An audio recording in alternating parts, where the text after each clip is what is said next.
Assalamualaikum warahmatullahi wabarakatuh. Innal hamdalillah nahmaduhu wa nasta'inuhu wa nastaghfiruh wa na'udzu billahi min shururi anfusina wa min sayyiati a'malina. May yahdihillahu fala mudilla lahu wa may yudlilhu fala hadiya lahu. Asyhadu an la ilaha illallah wahdahu la syarika lahu wa asyhadu anna sayyidana wa nabiyyana Muhammadan abduhu wa rasuluh. Allahumma salli wa sallim wa barik ala sayyidina Muhammad wa ala alihi wa ashabihi ajma'in. Subhanaka la ilma lana illa ma 'allamtana innaka antal alimul hakim. Rabbi shrah li sadri wa yassir li amri wahlul 'uqdatam min lisani yafqahu qawli. Allahumma la sahla illa ma ja'altahu sahla wa anta taj'al hazna was-sa'ba idza syi'ta sahla. Wala hawla wala quwwata illa billahil aliyyil azim. Amma ba'd. Hadirin jemaah yang dirahmati Allah, alhamdulillah pada pagi ni kita dapat bertemu. Tuan-tuan semua sihat tu? Ustaz Azhar tak ada hari ni tu. Tapi okeylah, ada 1 2 3 4 5 6 7 8 9. Ramailah tuan-tuan. Arab ni kalau lebih pada 3 jamak, ramailah. Jadi tahniah kepada tuan-tuan yang boleh hadir pagi-pagi ni, tuan-tuan subuh-subuh ni boleh datang untuk mengaji. Baik tuan-tuan, kita berhenti di mana ni?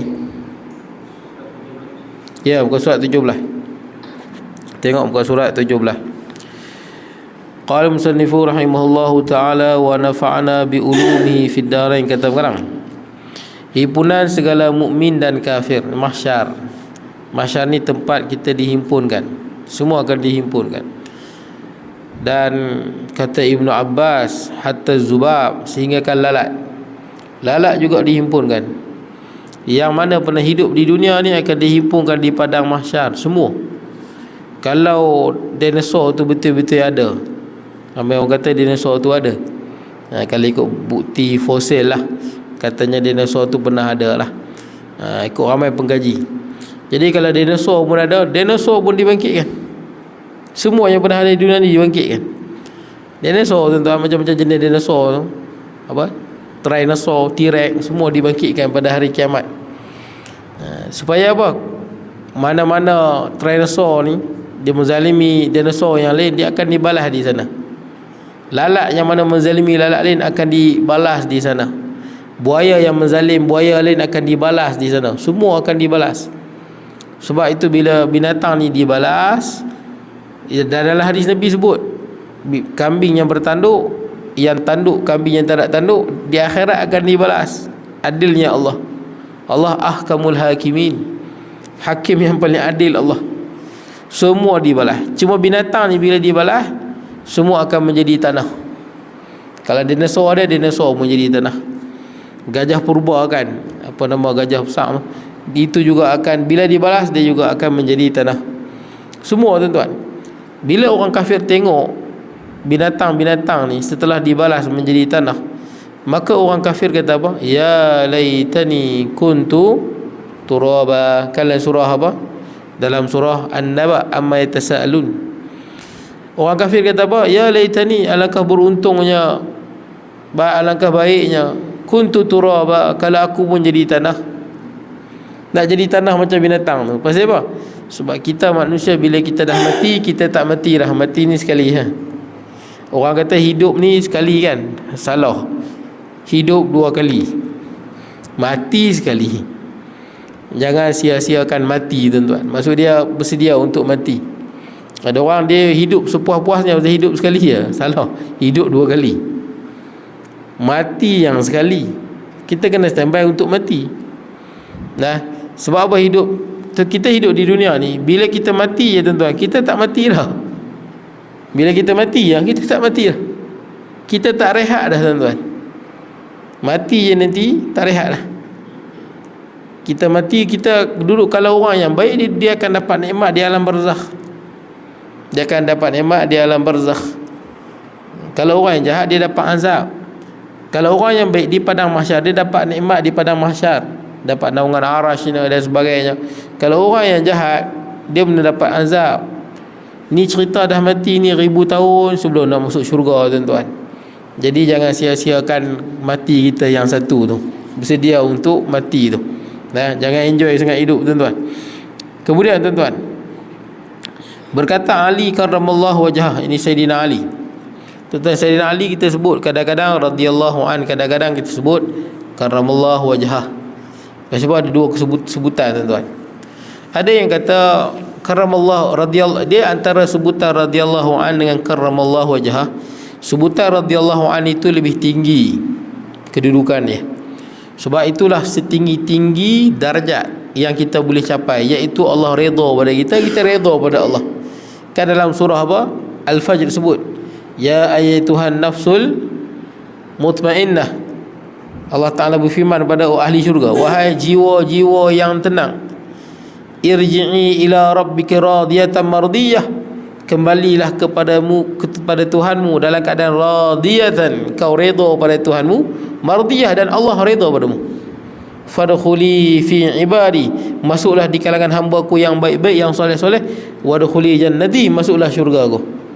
Itulah darjat paling tinggi seorang hamba bila Allah redha pada dia. Radhiyallahu an itu gelaran paling tinggi ya. Sebab tu kita jarang sebut selain pada sahabat radhiyallahu an. Tapi kenapa Sayyidina Ali ada dua? Satu radhiyallahu an pun sebut, karamallahu wajhah pun ada orang sebut. Tapi sebutan radhiyallahu an itu lebih tinggilah. Karamallahu wajhah ni maksud dia moga Allah muliakan wajah dia.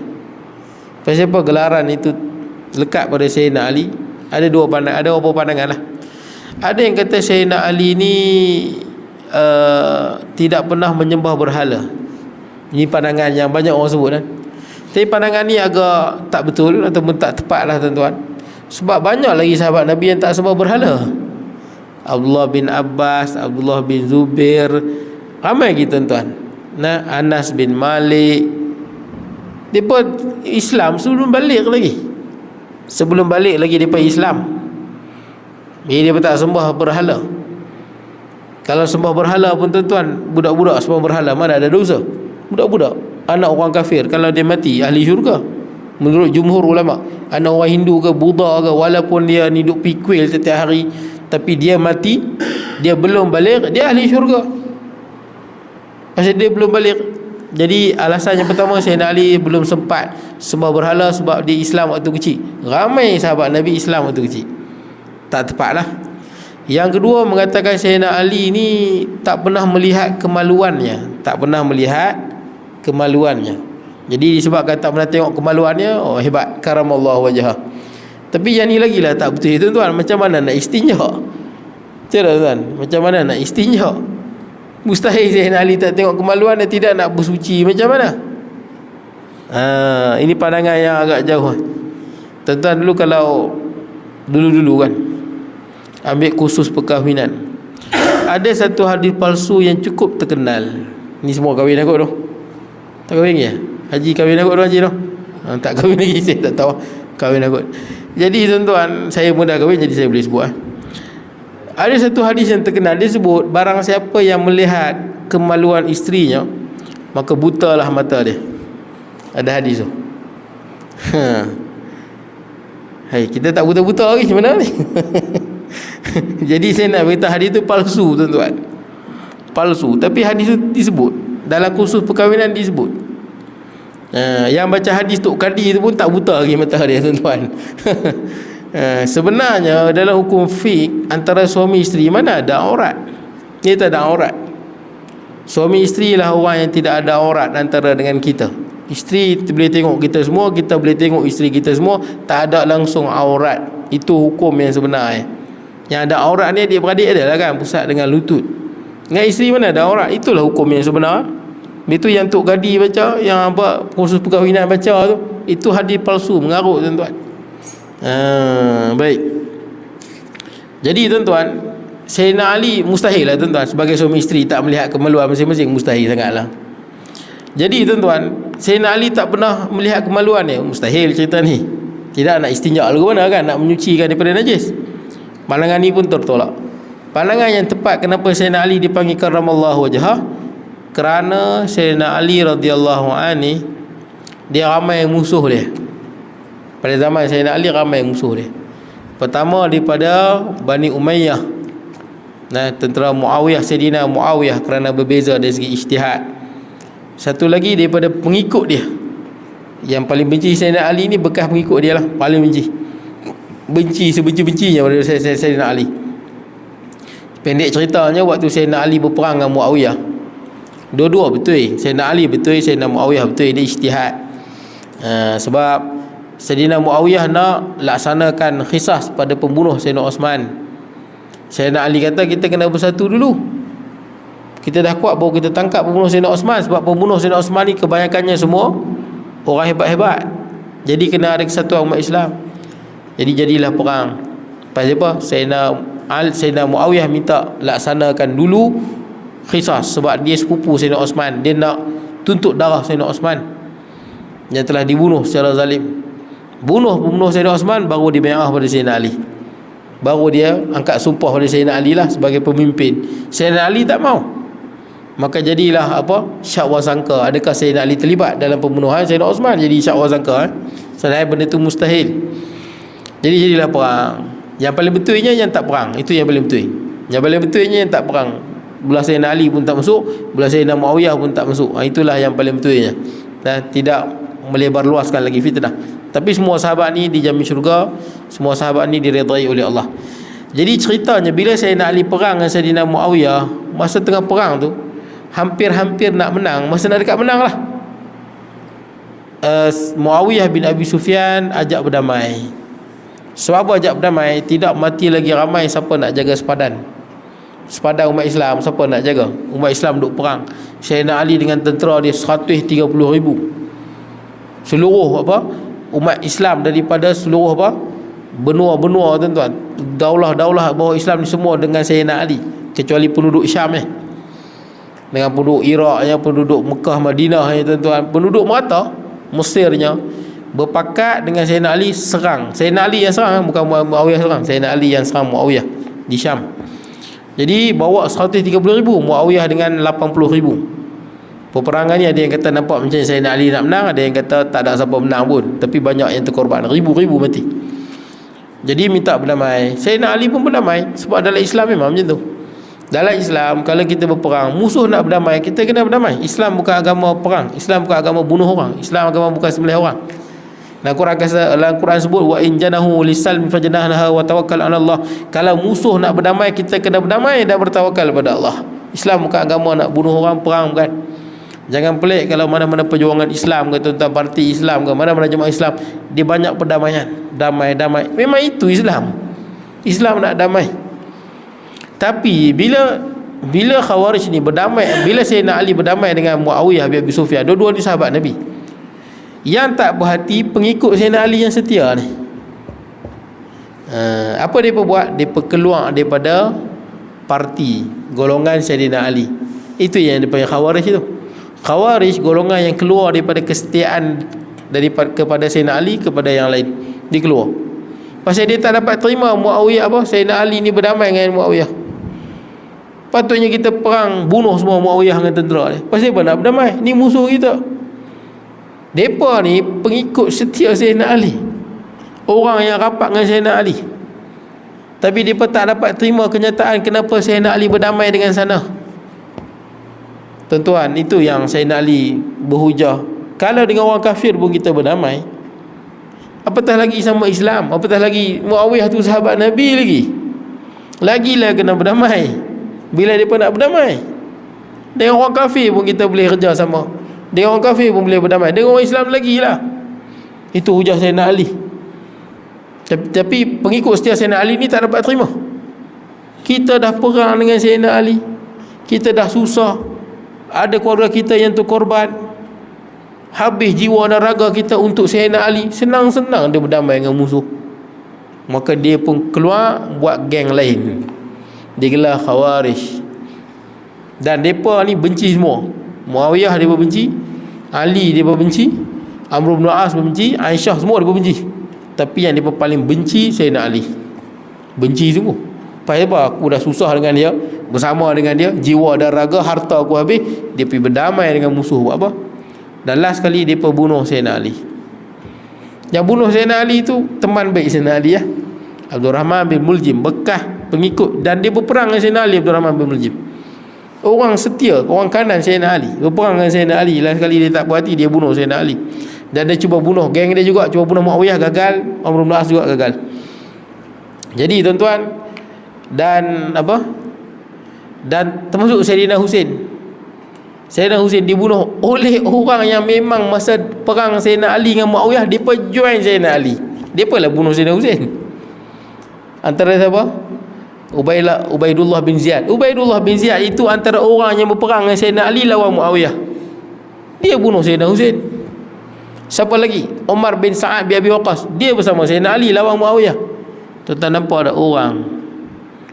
Tuan-tuan boleh tengok orang, kadang-kadang daripada baik dia lah menjadi musuh. Dan Khawarij ni benci Sayyidina Ali sampai hari ni. Benci.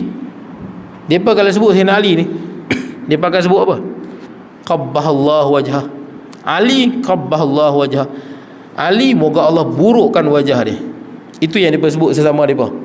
Kalau sama-sama depa sebut itu, Ali sawwarallahu wajhah. Ali, moga Allah hitamkan muka dia.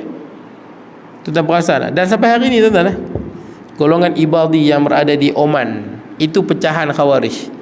Tapi kalau mereka kata sekarang, mereka tak benci Sayyidina Ali lah, katanya lah. Tapi bila kita tengok kitab-kitab lama mereka benci. Buka balik kitab-kitab lama mereka kan, Sayyidina Ali kafir orang Oman. Nah, baik, pendek cerita tuan, benci tu, benci sebenci-bencinya. Cuba tuan-tuan tengok kat dunia ni ada tak orang lagu tu tuan-tuan. Dulu duduk dalam parti tu kan main lagi, okey semua kan. Tapi bila pimpinan parti tu nak berdamai dengan sama Islam, maka dia keluar, dia jadi musuh yang teruk gila. Ada ke tak ada tuan? Sebiji macam Khawarij perangai, dia akan jadi benci sungguh. Pasal apa? Dia tak dapat terima kenyataan pimpinan. Itu je lah, tak dapat kenyataan pimpinan yang berdamai sesama Islam, maka dia lebih suka berdamai dengan orang yang bukan Islam, orang non-Muslim.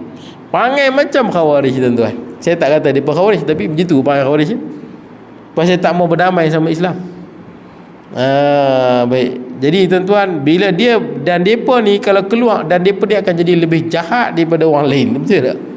Oh, lagi jahat, lagi teruk lagi perangai tuan-tuan banding orang lain. Macam Khawarij bila dia keluar pada Sayyidina Ali, depa ni lebih jahat daripada apa? Orang yang bermusuh dengan Sayyidina Ali dulu.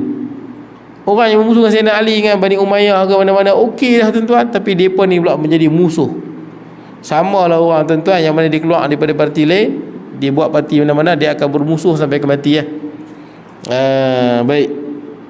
Jadi tuan-tuan, itu sebab itulah ahli sunnah wal jamaah, ulama ahli sunnah bila sebut Sayyidina Ali, ulama ahli sunnah akan kata apa? Karramallahu wajhah.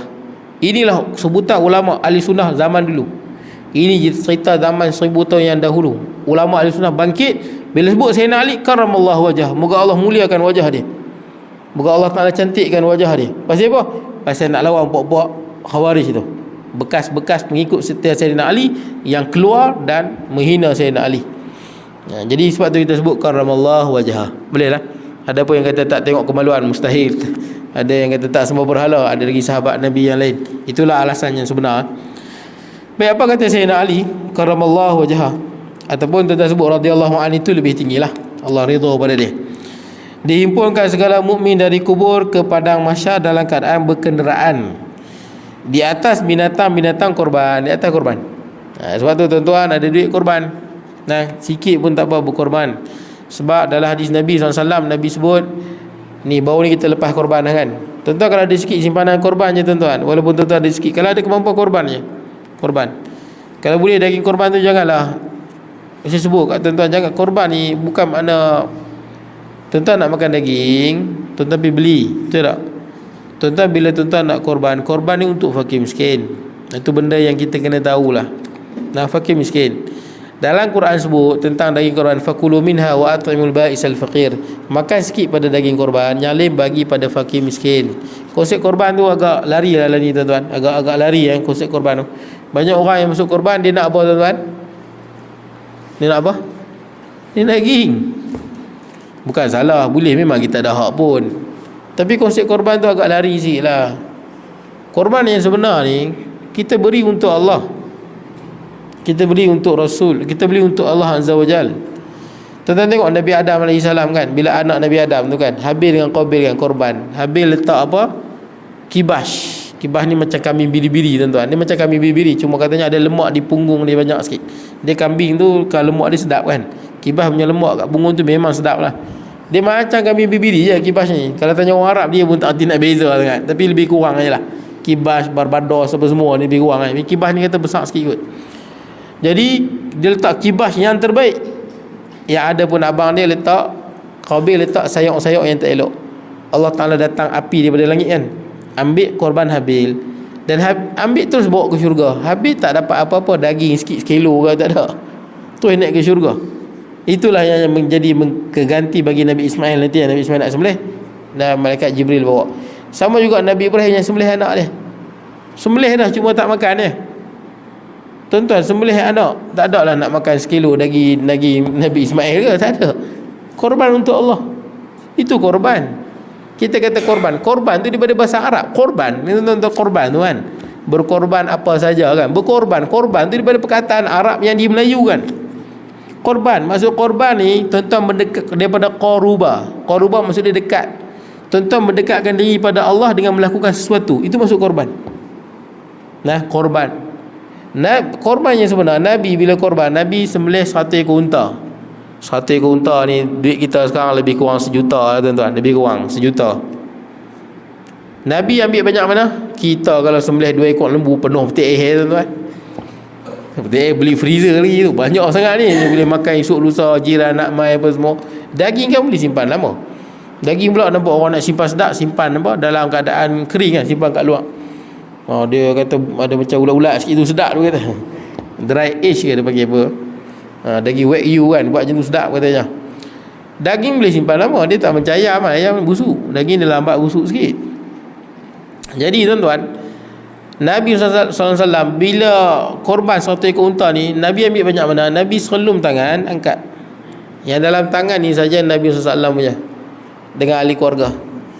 Yang lain semua untuk fakir miskin. Habis tu yang buat kerja Nabi SAW bagi upah, duit. Itulah korban yang sebenar-benarnya. Kita kalau korban tuan-tuan, batang pinang apa lagi, rimau menangis, itu semua kita punya. Fakir miskin dia bagi ujung-ujung ni tuan-tuan. Sungguh berapa ramai yang buat lagu tu tuan-tuan. Saya tak tahulah nak kata macam mana korban tu. Ada kadang-kadang dia bagi fakir miskin daging yang ada urat-urat tu, daging yang tak cantik tu kan, daging yang ada urat-urat. Hak yang ada urat-urat tu lah dia bagi fakir miskin. Memanglah sah. Tapi korban apa macam tu? Pahala dia nak macam mana? Korban ni kita dekatkan diri pada Allah. Kita ambil makan sikit untuk berkat, yang lain kita bagi fakir miskin. Itulah korban yang dituntut, yang diajar oleh Islam. Sebab asas korban nak menggembirakan orang yang ba'isal faqir, yang susah dan miskin. Kita nak bagi mereka seronok, nak masuk ke kegembiraan lah hati mereka. Itulah korban. Boleh lah, kita cuba betulkan balik lah. Tapi saya nak makan batang pinang, nak makan, tuan-tuan nak makan beli pun boleh. Sungguh tuan-tuan nak makan, tuan-tuan beli. Itu belum cerita lagi orang buat kerja curi daging. Itu lagi curi daging lah, ambil batang pinang lah. Nampak? Macam-macam tuan-tuan. Jadi kita betulkan balik konsep korban tu. Kalau di Maghribi lagi teruk, sembang dengan Ustaz Tahiri sekolah saya, Maghribi lagi teruk. Mereka sembelih korban, mereka makan semua. Itu korban apa? Ada orang kan korban, buat apa kami korban? Tu saya buat bibi apa? Yang daging korban. Mana boleh daging korban buat ini?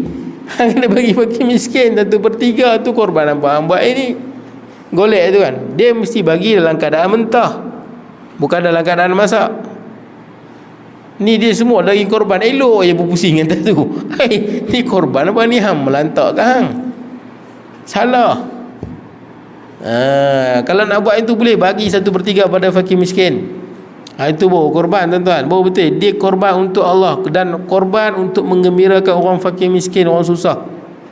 Tapi banyak orang korban tuan-tuan, orang fakir miskin dia tak bagi pun. Dia bagi pada orang yang dia suka. Siapa korban tak bagi pada fakir miskin, tak sah. Malah dia berdosa tuan-tuan. Berdosa. Fakir miskin pula yang dekat rumah dia, dia korban dekat sini, fakir miskin kawasan ni, dia korban ni adalah hablum minan nas. Kita nak jaga hubungan dengan manusia. Jaga, ingat bila tuan-tuan buat korban kat mana-mana, VVIP adalah fakir miskin. Allah yang sebut Ba'isal faqir, orang yang susah dan fakir. Ingat Quran sebut tu, bila masuk korban ingatlah kepala ba'isal faqir. Sebab tu kadang-kadang saya suka korban di luar negara. Bukan pasal apa, sebab sana memang betul-betul susah. Kat Malaysia pun saya buat juga tuan-tuan. Kat Malaysia ni kadang-kadang orang curi daging tak syok. Dia tak susah dia curi. Payah betul lah penyamun tarbus ni tuan-tuan. Dia curi tanpa segan silu. Pergilah beli. Kenapa ambil fakir miskin punya? Baik tuan-tuan, tak apalah. Jadi fakir, ingat bila korban, tuan-tuan mana-mana tempat lah, saya sebut VVIP, very very important person. Orang yang paling penting, paling utama adalah ba'isal faqir. Boleh lah, jangan silap. Itu sampai masjid, yang setengah masjid tu mereka ambil siap-siap dah bahagian. Kan orang masuk daging korban kan, mereka ambil dah, ini untuk fakir miskin. Mereka ambilkan dulu. Kami dah ambil bahagian untuk fakir miskin. Sebab ada setengah orang dia ambil bahagian, dia pergi makan semua. Ini korban apa? Kan ada setengah tempat kan, bila dia sembelih lembu, dia buat 7 tompok kan, tuan dia mai bawa balik semua. Itu bukan korban. Tuan kena bagi 1/3 pada fakir miskin di tempat tu. Kalau masuk di sini, jangan okey buat 7 tompok dia bawa balik semua. Kat mana? Bawa balik ke Pait Buntang. Ni bukan korban. Lepas tu dia buat apa? Dia makan semua kat dia, ataupun dia bagi fakir miskin sana. Tak jadi. Korban sini 1/3 daripada bahagian itu bagi pada fakir miskin. 1/3 ni jumlah sikit lah. Jumlah sikit, jumlah minimum. Sepatutnya semua fakir miskin nak ambil sikit. Itu baru betul. Hibah atau hibah yang bagi kat ustaz. Hibah mana ada wajib? Jangan silap. Ada orang dia silap, dia ingatkan hibah wajib. Salah. Dia ingatkan hibah tu wajib. Hibah kan dia 3, sedekah, hibah dengan kita makan. Dia buat 1/3. Itu budaya, itu bukan, itu adat yang kita buat. Boleh je, bukan tak boleh. 1/3 kita makan, 1/3 hibah, 1/3 fakir miskin. Yang utama tu fakir miskin tu. Hibah ni tak wajib. Hibah ni tuan-tuan bagi kat ustaz contohnya, kat orang yang bukan miskin. Yang ni tak wajib. Ini harus sunat saja tuan-tuan. Tak wajib. Pahala pun sikit. Pahala banyak fakir miskin tu. Banyak ustaz salah faham. Saya dengar ustaz pun silap faham. Dia kata hibah. Hibah mana ada wajib? Tuan-tuan cuba tengok. Saya sebagai ustaz, berapa ramai orang bila korban bagi yang ni, bagi kat ustaz. Kat ustaz orang bagi. Berapa ramai ustaz tuan-tuan, batang pinangnya, ekor semua dapat. Ustaz bukan fakir miskin. Tapi tuan-tuan bagi, saya ambil ya. Saya boleh ambil tuan-tuan. Dah tuan-tuan bagi, saya ambil ya. Tapi saya nak beritahu awal ni, kat mana-mana tempat, saya bukan fakir miskin. Tuan-tuan cuba tengok ustaz-ustaz yang terkenal, yang ceramah merata, dia pun naik kereta apa? Semua Velfire. Tunggu, ustaz kaya tuan-tuan. Saya tak kaya sangat lah tuan-tuan. Ni ustaz-ustaz terkenal kan, yang terkenal tu, kereta banyak datuk beli. Ustaz Abdul Khairi ke, Ustaz Azhar Idrus ke, ustaz mana-mana yang terkenal-kenal ni tuan-tuan, banyak kereta mereka datuk bagi je. Nak ustaz pakai kereta ni, ustaz nak pakai kereta apa, nak saya bayar. Ustaz pakai road tax pun dia tanggung. Punya kaya tuan-tuan. Ustaz banyak kaya. Dah lah kaya tu, bila korban tu tapi batang pinang kat mereka. Salah tuan-tuan. Salah-salahnya. Bukanlah berdosa, tapi pahala kurang. Bagi kat ustaz buat apa? Dia bukan bagi miskin. Tak ada Quran kata berilah makan pada ulama dan ustaz. Tak ada. Ba'isal faqir, orang yang susah dan melarat. Berapa banyak orang yang susah dan melarat tengok masjid pun dia mulak. Pasal apa? Hampa ada keuntungan tabung, mabuk pun tak bagi. Betul tak? Mereka yang susah, nak tarik hati mereka ada ikatan dengan Islam. Ingatlah, bagi pada ustaz, daging korban hebat-hebat dapat pahala. Jangan salah faham. Jangan ingat bagi kat ustaz pahala banyak. Salah sesalah-salahnya. Bagi kat ustaz dapat pahala hibah kalau ustaz tu bukan fakir miskin. Lain lah kalau ustaz tu memang fakir pun. Tak apalah, 2 pahala lah. Boleh lah. Banyak orang silap dia ambil daging yang elok, dia cari ustaz bagi. Bukan salah, okey je. Tapi dia lupa fakir miskin tu. Lupa tuan-tuan. Banyak orang dia lupa tuan. Pasal apa dia lupa? Lantak mereka masjid pun tak mai. Bukan kira masjid tak mai. Kita bagi mereka ada keikatan dengan masjid. Betul tak? Daripada ni kita punya cara tuan-tuan, tak pergi masjid tu satu layan lantak pergi mereka. Lalah Kristian yang pergi dakwah. Betul tak? Kristian masuk habis semua. Kristian dakwah tu, banyak kampung orang asli tuan-tuan yang Islam. jadi Kristian. Kristian mai pada Jepun, Kristian mai pada Korea, Kristian mai pada Spanyol, Kristian mai seluruh dunia. Tuan-tuan pergi masuk ni, yang pernah pergi kan, pusat-pusat orang asli tu, dia pun mai pada jauh, mai dakwah. Kita bila orang tak mai je masjid, tak biar nak jadi apa ni, khatamallahu ala qulubihim, Allah Taala dia tutup pada hati dia semua. Kita bagi ahli neraka tu. Memanglah kita tak suka orang tak main masjid, tapi bukan makna kita abaikan terus. Nah, kita tegur dan kita benci dengan perbuatan apa yang tak main masjid tu. Kita benci perbuatan tu. Tapi masih ada lagi hubungan dengan hubungan hablum minan nas, apatah lagi orang Islam. Nah, kita bagi daging supaya dia ada lembut hati dia kan. Lembut hati dia, boleh jadi dia main masjid, dia berkenan, lembut hati dia tuan-tuan. Boleh jadi dia berubah. Baik tuan-tuan. Dia tak nak berubah pun pergi kat dia tuan-tuan. Yang penting kita tunaikan seperti mana yang Allah Ta'ala suruh. Baik tuan-tuan, kemudian justru Allah berfirman kepada malaikat, wahai malaikatku, janganlah kamu menghalau hamba-hambaku itu dengan keadaan berjalan kaki, tetapi dengan keadaan berkenderaan di atas korban-korban mereka berkorban. Siapa yang ada kemampuan korban dan ini akan datang ni bulan, kuk umur kita panjang lah. Saya beritahu, aku tak ada duit sikit pun cari tuan-tuan, mana yang boleh masuk sebatu bahagian. Kalau betul-betul sesak sangatlah, masuk juga tuan-tuan. Sebab ingat hadis Nabi, kecuali tuan-tuan tak ada duit langsung lah, memang dalam bank tak ada duit langsung lah, habis langsung lah, tak apalah. Tapi kalau rokok dalam poket tu susah juga lah. Tak mampu pergi rokok, Danhil mahal kot. Banyak orang pergi pusat zakat dalam poket Danhil. Bukan RM17 ke Danhil? 17 ke? 17 Danhil isyak rokok. Tapi pusat zakat yang ni kena perambatkan kayu tuan-tuan. Habis sungguh, macam mana isyak rokok mahal? Tak apa tuan-tuan. Jadi Nabi SAW bersabda, man kana lahu sa'atun wa lam yudahi fala yaqrabanna musallana. Tu Nabi pesan sungguh-sungguh tu. Hadis riwayat Imam Ahmad dan Ibnu Majah. Nabi kata, mana-mana orang yang ada kemampuan, ada je dalam bank 500 ke 100 ke, ada je duit dalam bank, dia ada kemampuan, walam yudahi, tapi dia tak berkorban, fala yaqrabanna musallana, jangan mai dekat masjid kami, jangan mai kat tempat semayang kami, jangan mai Masjid Nabawi. Sebagai ulama kata wajib.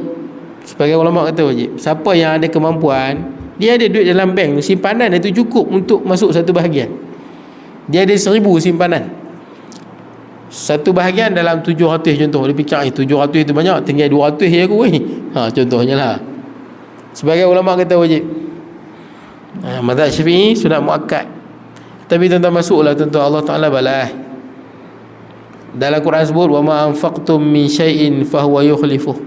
Apa sahaja yang tuan-tuan infakkan di jalan Allah, wa ma anfaqtum min khairin fahuwa yukhlifuh. Apa sahaja yang tuan-tuan infak di jalan Allah, Allah Ta'ala akan ganti yang lain. Ini jaminan Allah. Sebab tu tuan-tuan ada kemampuan, tuan-tuan korban, insya-Allah untuk setahun akan datang ni hidup tuan-tuan lebih baik, rezeki lebih baik. Katakan tuan-tuan korban baru ni kan, korban ni, insya-Allah setahun nak mai ni Allah Ta'ala murahkan rezeki tuan-tuan. Nanti tahun depan pula masuk korban, tuan-tuan apa? Korban lagi. Setahun nak mai lagi, tuan-tuan dapat, Allah Ta'ala tambah lagi rezeki, Allah Ta'ala berkat lagi hidup tuan-tuan. Dan sahabat Nabi SAW pernah tanya Nabi SAW tentang korban ni. Kata sahabat Nabi SAW, ya Rasulullah, ma hadhil adahi, wahai Rasulullah, korban ni apa yang kita duduk sembelih-sembelih ni kan, bagi pada fakir miskin ni? Kata Nabi SAW, sunnat abikum Ibrahim, dia adalah sunnah bapa kamu Ibrahim. Nabi Ibrahim kan bapa pada orang Arab, sunnah Nabi Ibrahim. Kemudian kata sahabat Nabi, malana fiha, malana minha, apa bahagian kami, apa pahala yang kami dapat dengan berkorban, apa pahala yang kami dapat dengan korban? Kata Nabi SAW, likulli sya'ratin hasanah, tiap bagi rambut kamu ni, bulu-bulu yang ada di badan, baginya satu kebaikan. Nah, tuan-tuan, banyak mana rambut tuan-tuan ni, satu rambut tuan-tuan satu kebaikan. Sebab itu bila tuan-tuan nak korban, sunatnya jangan cukurkan bulu-bulu yang berada di badan mula daripada 1 Zulhijjah sampailah korban tu disembelih lah. Kalau korban tu sembelih 10 Hijjah, tapi kalau korban tu sembelih 13 Zulhijjah, panjanglah tuan-tuan punya misai dengan janggut. Ikut tuan-tuan, itu sunat tuan-tuan, sunat. Kalau tuan-tuan cukur pun dapat pahala juga. Ni rambut banyak ni, kan? Rambut-rambut bulu-bulu yang di badan tu semua dapat pahala. Ikutlah tuan-tuan, ikutlah. Kalau tuan-tuan kerja macam kerja kerajaan ke apa, kalau orang tengok 2 minggu tak cukup misai, hutang tak apa. Ada alung cari ya. Ada masalah lain dia orang. Orang susah hati pula tengok. Tengok tak terurus ya. Biasanya begitulah orang tengok macam tak terurus. Ada satu pak cik tu saya tengok. Dia biasanya dia cukup misai. Dia masuk korban dia tak cukup misai. Saya tengok muka dia, pak cik ni ada masalah ke? Belum bahan misai dia. Kita ingatkan dia ada masalah ke? Tapi nak ceritanya, semua rambut tuan-tuan dapat pahala. Rambut, janggut, dapat dapat pahala. Kemudian kata sahabat Nabi sallam, kaifa bis-sufuh, bagaimana dengan bulu binatang tu? Kata Nabi sallam, fa likulli sya'ratin minas-suf hasanah. Setiap rambut yang ada pada binatang tu, lembu ke kambing, setiap rambut yang ada pada binatang tu satu kebaikan. Bolehlah. Jadi naik daging korban. Saya habiskan tuan, kita dah naik binatang korban. Tetapi dengan keadaan berkenderaan di atas korban mereka, ini adalah kerana sungguhnya mereka sudah menjadi adat kebiasaan berkenderaan di atas dunia dahulu. Pasal apa? Pasal dulu kat dunia pun kita dah berkenderaan. Habislah tuan-tuan. Habislah. Saya kan boleh habis ni, tak habis tuan. Tak apalah, bos pun tak ada hari ni tuan-tuan. Mula-mula tulang sulbi bapa mereka, itu pun ada huraian sikit. Bagaimana Allah keluarkan kita daripada tulang sulbi Nabi Adam, tulang sulbi Nabi Syis, tulang sulbi ayah kita, tok wan kita, keluarkan. Dan Allah Ta'ala ambil kesaksian, alastu bi rabbikum kan. Itu cerita panjang lah tuan-tuan. InsyaAllah akan datang kita sambung